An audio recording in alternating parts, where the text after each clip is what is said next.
Hey everybody, it's Tom Urban at Esteban. How you guys doing today? Just got finished dropping off four units last night for a St. Louis sweep who needed backups for his Chim-Scans. And yes, we do have battery backups we can put on your Chim-Scan. We have them for Milwaukee, DeWalt, Cobalt, Rigid, Makita, Bosch, Metabo, and Craftsman. So we have a number of the adapters here that you could use your existing battery systems that you have on your drills and your other power equipment, and you can use it for your Chim-Scan. So for those of you that are going to be running into places where there's no electricity, yes, you can do the scans and get the work done accordingly in a timely fashion. So they're all done. That was the first thing I wanted to tell you about. But also, I want to tell you about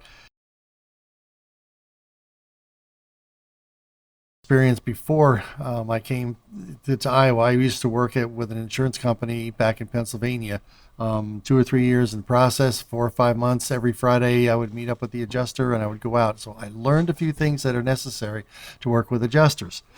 So the first point you need to understand is that there is a loss. So your job is first to go out there is basically put out what they've called a scope of loss. This is like in a report. It's not an estimate. They're going to ask you for an estimate, and you're going to give them an estimate. But they also need this loss report. And what the loss report is very, very simply. If you're using Xactimate, then it's all taken care of and you have it. If you're not using Xactimate, that's okay, because you can do this in a very sequenced manner. So whatever you do in your scope of loss, have a starting point. Either start at the base of the chimney or start at the top of the chimney and work your way down about what damage was incurred as it goes down through the system. Because you're working in confined application spaces and laden areas, whatever, that aren't easy to see, that documentation in your photographs and stuff will help lay out a process of what goes on. So when the photographs go to the insurance company, you start at the top and you work your way down accordingly as you go through it. That's highly critical to them so that they know the sequence and the consequences of what's going on. The third thing, be sure your time and date on your photographs are correct. If they are not, they are going to be subject to be thrown out. Okay? And it's going to make them wonder whether or not you know what you're doing or not. So it's highly critical that your time and date on your photographs and all your documentation be timed and dated, and addresses and everything put on it in multiple places so that they can easily render and look at them. You want their business and you want to make sure, and you want to get started on things, but getting the paperwork right is right. Then, once you have like your scope of your loss or your scope of repair, or SORs or SOLs are done, then you can go ahead and you put your estimates together for the customer. Fourth thing, the customer is going to pay you. That's what a deductible is. Don't try to add it on to something else. Don't expect the insurance company to pay for you.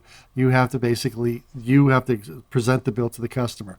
In essence, what you're doing is you're taking the discovery of the loss and putting it together in a sequence fashion with photographs and detailed information, what's necessary, along with your estimate along with it. When you do that, the insurance company can then delineate this, I need this, and this, and things move quicker. All right. So the cool thing is, once you've done that for the customer, that applies to his deductible. So any of those all that information or data gathering discoveries is done in that insurance in the deductible. Once that happens, then we can all move to the process. Okay, we're going to process the claim. Step 4, very, very important part. Make sure that if the things are going through and you're going to be named as the contractor to do the work, that the proof of loss is signed. All right, it's very critical. This is the document that says that you're not defrauding the insurance company. If you are, we've got you where you signed it, so that you go to jail. So the key thing is, don't let anyone say to you, hey, why don't you just go throw the extra money in there for my deductible or whatever. There's not enough zeros, folks, to create fraud, so don't do that. You need to be paid directly from the customer, okay? If not, it could be considered fraud. Don't do it. Once its proof of loss is signed, then you can continue on the work and you can finish and complete up. And there is an old process and series that I have done years before. I may post back on again about a 7-step process and how you can do this without doing line by line by line. The insurance companies love line by line by line because they can gather and collect data and whatnot with it. And I get that. But there is a way you can do it in a process in sections that gives just as much information and basically is easier for you to do, and also it can be explained very well to the insurance companies. So take it from me, who's done a lot of insurance work over the years, dropped lots of liners doing that, and got kicked out of houses once in a while because I told the truth. But remember too, one last thing, number 5, is you need to explain what was caused by the natural disaster and what has been there. They don't cover moisture damage if everything is all rotted out or you got efflorescence coming through. They don't cover that. But if it tore the chimney down, that's a different story. But still, you might run across rotted wood or whatever from moisture problems and stuff in the past. They won't cover that. So you need to understand that everything that relates to the loss has to be involved in that natural disaster.